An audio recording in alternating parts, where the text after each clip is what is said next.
Halo lovers, kita ketemu lagi di channel YouTube iColor Service bareng dengan kita berdua di sini. Ada Aisyah Gray dan ada Koko Sani di sini. ada Koko Sani di sini.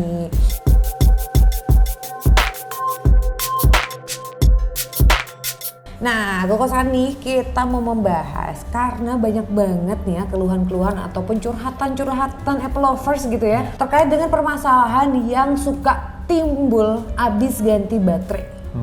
Nah, memang kita tuh tidak pernah menyarankan ganti baterai sendiri walaupun sebenarnya terkesan gampang gitu, tapi tidak disarankan. Karena apa aja nih pertama? Bisa risiko ya, pertama kalau seri-seri yang kayak tipe baru X ke atas itu Face ID sering gampang rusak. Karena kalau kesentuh dikit aja itu bisa bikin error.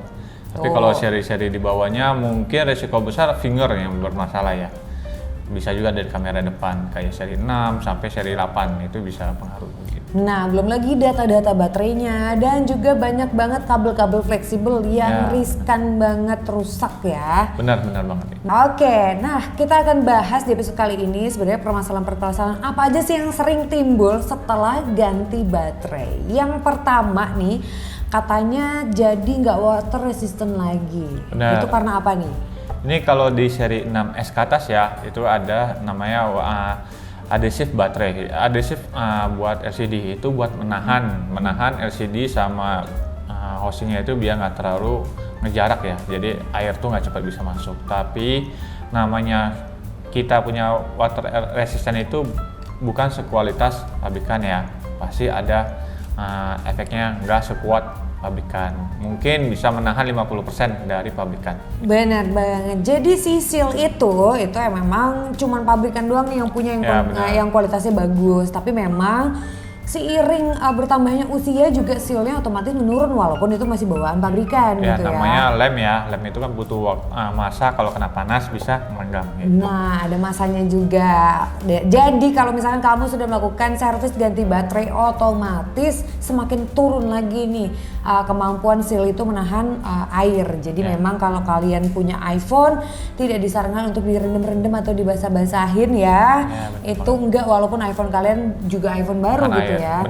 Kalau mau ngambil gambar underwater ada GoPro ya. Oke. Kita menuju ke permasalahan kedua yang sering muncul setelah ganti baterai. Ini katanya jadi suka restart sendiri. Nah, kalau ini kenapa tuh? Ini banyak orang awam ya. Jadi ketika dia ngerjain sendiri, komponen yang ada di mesin itu ada konektor baterai. Konektor baterai mungkin kecongkel. Jadi posisinya itu tidak presisi lagi. Jadi menyebabkan baterai itu tidak benar-benar nempel ke mesin. Nah, itu menyebabkan bisa restart gitu. Kalau ndak ahli ya jangan gitu ya. Ya benar, mengurangi resiko daripada niatnya beli baterai pasang sendiri harga murah, tapi efeknya bisa kemana-mana. Oke, nah berikutnya nih katanya setelah ganti baterai healthy nggak kebaca. Nah, kenapa tuh? Bisa gitu ya? Ya kalau di sini paling sering kan di seri XS ke atas ya. Kalau XS ke atas itu udah pasti kalau ganti baterai itu menyebabkan BH-nya udah tidak terbaca. Kenapa? Karena di XS ke atas itu ada namanya EEPROM data yang tidak bisa diganti dengan komponen lain. Itu menyebabkan baterai health-nya tidak terbaca. Tapi jika kualitas baterainya bagus, sebenarnya baterai health itu cuma membaca di monitoring aja ya, tidak pengaruh ke kualitas di mesin ataupun baterai. Gitu. Kalau emang kualitas baterai bagus, mesin tidak ada masalah, sebenarnya tidak akan pengaruh dari BH-nya itu baca atau tidak. Gitu. Oke, nah itu ya. Terus kalau yang keempat nih, katanya setelah ganti baterai itu sebenarnya kalau persentase baterai health-nya itu masih ngikutin baterai health baterai yang lama atau otomatis ngikutin baterai health dari baterai yang baru? Nah, kalau di kita ya, kalau di seri XS ke atas itu, kita pindahin komponen fleksibel baterainya. Nah, ketika misalkan dari sebelumnya kebaca 80%, kita ganti fleksibelnya, tetap ngebaca persentase yang lama. Kalaupun mau dijadiin 100%, itu tidak pengaruh ke benar-benar kualitas di baterai ataupun mesin sebenarnya. Jadi bawaannya itu kalau emang mesinnya tidak ada masalah, seharusnya juga tidak akan ada masalah. Nah, pemakaian jadi, jangka panjang. jadi tetap ngikutin yang lama ya. Ya. Walaupun sebenarnya kualitas baterai yang baru itu otomatis berbeda dengan baterai kamu yang sudah usang ya atau yang lama itu ya. Benar. Gitu, nggak apa-apa. Yang penting kan kamu bisa merasakan pakainya jadi lebih awet, nggak harus bolak-balik ngecharge gitu ya. Ya, benar banget. Oke, nah yang terakhir katanya yang sering kali muncul setelah habis ganti baterai ini performanya malah jadi turun. Karena apa tuh? Nah, kalau yang kualitasnya menurun performa mesinnya itu bisa efek dari mungkin itu pergantian partnya kurang bagus. Pertama, mungkin baterainya kualitasnya biasa atau gimana. Ada juga kemungkinan besar mesinnya kita nggak ketahuan. Karena kalau emang mau ganti baterai disarankan buat pengecekan mesin juga. Jadi kalau misalkan kita mesinnya sudah oke juga. Ketiga, pemakaian. Kayak orang ya misalkan nih Mbak Grace-nya sering dapat notifikasi grup WhatsApp tuh banyak, lebih dari 2. Nah itu aktif, itu menyebabkan performa baterai pasti menurun. Tapi kalau misalkan kita baru beli iPhone ya, iPhone second, kalau misalkan kita pengen tahu ini baterainya ori atau baterainya enggak gimana? Kalau mau baterai ori, kalau buat seri di bawah XS ya, itu bisa pakai True-Tools, dicolok, kita lihat pernah pergantian baterai atau tidak. Tapi kalau misalkan seri XS ke atas, ini dipermudah sama pihak Apple.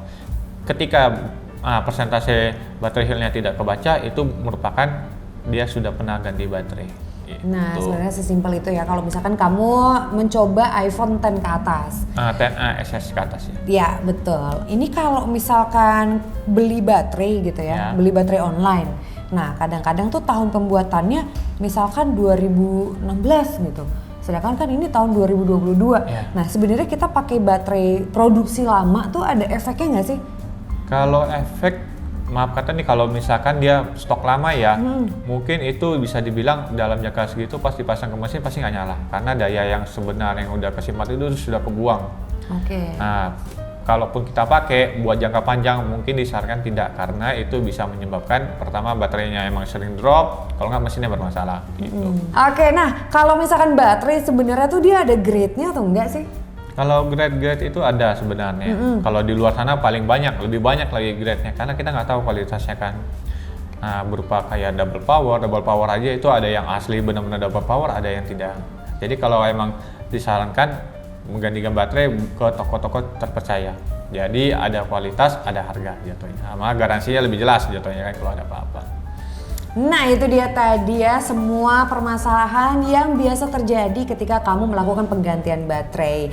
Makanya nih kalau kamu mengalami kerusakan terutama pada baterai iPhone kamu, stop penggunaannya, langsung aja dibawa ke tempat servis gitu ya. Karena takutnya juga bisa bikin overheat ataupun kerusakannya jadi merembet kemana-mana. Apalagi nih kalau misalkan penggantian spare partnya dilakukan sama yang bukan ahli, ini hati-hati banget. Tadinya rusaknya cuma baterai doang, karena umur malah jadi rusaknya kemana-mana gitu. Face ID-nya malah jadi rusak lah, fingerprintnya rusak lah, LCD bisa sobek, LCD sobek, wah malah jadi kemana-mana dan nggak safe juga untuk kalian. Jadi kalau bisa langsung aja diberikan ke teknisi yang sudah berpengalaman ya.